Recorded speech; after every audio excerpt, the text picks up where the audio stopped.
কে তুমি বলে দাও, কুল ইন কুনতুম তুহিব্বুনাল্লাহ ফাত্তাবিউনি ইউহিব্বুকুমুল্লাহ ওয়া ইয়াগফির লাকুম যুনুবাকুম ওয়াল্লাহু গফুরুর রহিম। হে রাসূল, আপনি আপনার উম্মতকে বলেন, তারা যদি জাহান্নাম থেকে বাঁচতে চায়, দুনিয়ায় শান্তি চায়, আখেরাতে জাহান্নাম থেকে মুক্তি যদি পেতে চায়, আল্লাহকে ভালোবাসতে হবে। আল্লাহর ভালোবাসা ছাড়া মানুষ দুনিয়ায় শান্তি পাবে না। মৃত্যুর সময় জান্নাতের কোন জায়গায় থাকবে তা দেখতে পাবে না। এই জন্য একটি মডেল হচ্ছেন আপনি, ফাত্তাবিউনি, আপনি বলেন আমার আনুগত্য করো। সুতরাং আমার ভাইরা, দুনিয়ায় যদি শান্তি পাইতে চাই, আখেরাতে যদি মুক্তি আমরা পেতে চাই, সংক্ষিপ্ত সময়ের এই পৃথিবী, আমাদের জীবনকে আল্লাহ পাক 5 ভাগে ভাগ করেছেন। কয় ভাগে? জোরে কোন। 5 ভাগে বিভক্ত করেছেন। তার 1 নম্বরে হলো আদম আলাইহিস সালাম থেকে আমাদের সৃষ্টি করার পর আল্লাহ আমাদেরকে রূহ জগতে রেখেছিলেন। কতদিন ছিলাম কেউ জানি না, বলতে পারেন নাকি? ওইখানে কোনো কাজ কিছু করছে কিনা তাও জানি না। এই জন্য রূহ জগৎ সম্পর্কে আল্লাহ পাক কিয়ামতের দিন আমাদের কাছে কিছুই জিজ্ঞাসা করবেন না। আমাদের জীবনের 2 নম্বর স্তরের নাম হলো মায়ের উদর। মায়ের পেটের ভেতরে 280 দিন বা তার কিছু কম বেশি ছিলাম। সেখানে কোনো ইবাদতের কাইফিয়ত বা ধরন ছিল না। এই কারণে মায়ের পেটের ভেতরে কি করেছে এই সম্পর্কে আল্লাহ কিয়ামতে জিজ্ঞাসা করবেন না। আমাদের জীবনের 3 নম্বর স্তরের নাম হলো আলামুদ দুনিয়া, মানে এই দুনিয়ার জীবন।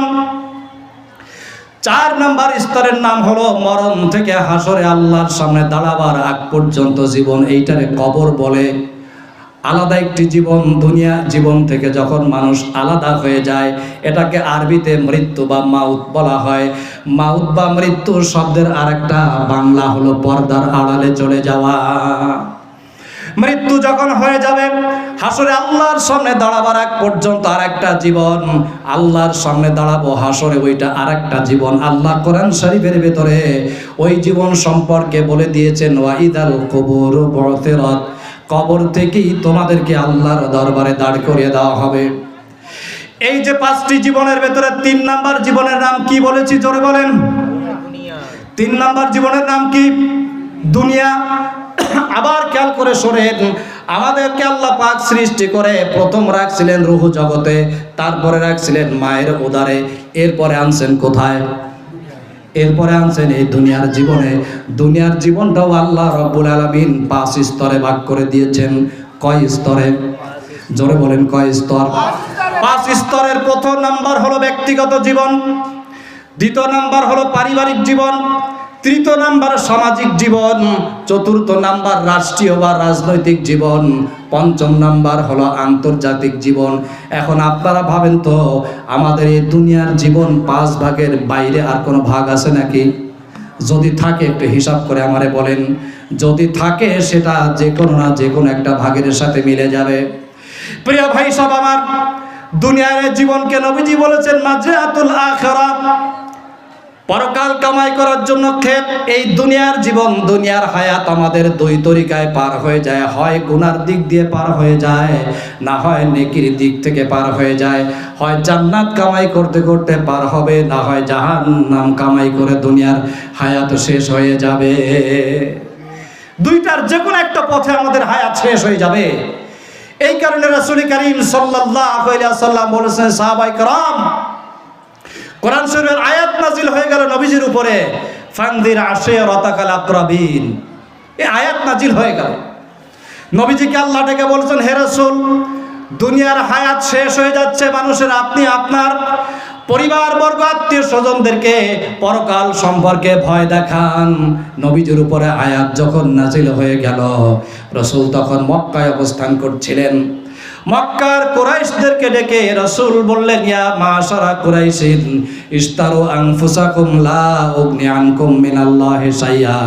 হে আমার মক্কার কুরাইশের লোকেরা শোনো, আমি তোমাদের বংশের নবী।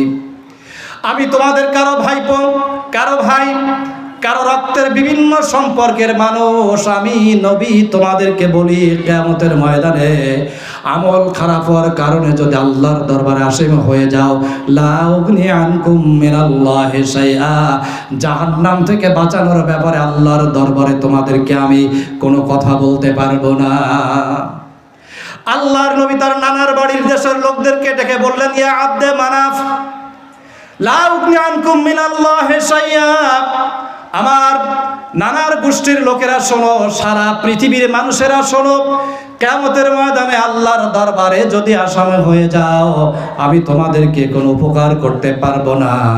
আল্লাহ নবী তার নিচের চাচাকে ডেকে বললেন, ইয়া আব্বাস ইবনে আব্দুল মুত্তালিব, লা উগনি আনকা মিনাল্লাহি শাইআ, ও আমার চাচা আব্দুল মুত্তালিব, নিজের কলিজার টুকরার সন্তানের চাইতে বেশি আদর যত্ন করে আপনি আমারে লালন পালন করেন, আপনার জীবনের চাইতে আমারে মহব্বত করেন, কথা সত্য। কিন্তু কিয়ামতের ময়দানে আল্লাহর দরবারে যদি আপনি আসামি হয়ে যান, আমি আপনার ভাতিজা হওয়ার পরেও আপনার কোনো উপকার করে দিতে পারবো না। আল্লাহর নবী তার ফুফু আম্মাকে ডাকলেন, বললেন, ইয়া সফিয়াতা আম্মাতু মুহাম্মাদুর রাসূলুল্লাহ সাল্লাল্লাহু আলাইহি ওয়াসাল্লাম, লা উগনি আনকা মিনাল্লাহি শাইআ, ও আমার ফুফু আম্মা সফিয়া শুনেন, আদর যত্ন করে বুকে পিঠে করে আমারে আপনি লালন পালন করলেন, কিন্তু কিয়ামতের ময়দানে আমল খারাপ হওয়ার কারণে আল্লাহর দরবার যদি আটকে যান, আমি কিন্তু আপনাকে ছাড়াইতে পারবো না। সর্বশেষ আল্লাহর নবী তার কলিজার টুকরা সন্তান ফাতেমা রাদিয়াল্লাহু তাআলা আনহাকে ডাকলেন, বললেন, ইয়া ফাতেমা বিনতে মুহাম্মাদিন সালিনি মা শিতে মিন মালি, লা উগনি আনকা মিনাল্লাহি শাইআ, রাওয়াহুল বুখারী। বুখারীতে হাদিসটি লেখা হয়েছে, তিনি তার কলিজার টুকরা সন্তান ফাতেমা রাদিয়াল্লাহু তাআলা আনহাকে ডাকলেন, বললেন, কলিজার টুকরা সন্তান রে শোনো, কোন ত্রুটি যদি থেকে যায়, কিয়ামতের ময়দানে আল্লাহর দরবারে যদি আটকায় যাও, আমি কিন্তু তোমার কোনো উপকার করতে পারবো না। আমার প্রিয় ভাইরা, আপনারা হয়তো চিন্তা করতেছেন, তাহলে কিয়ামতে আল্লাহর রাসূল সুপারিশ করবেন কাদের? চিন্তা হচ্ছে না মাথায়?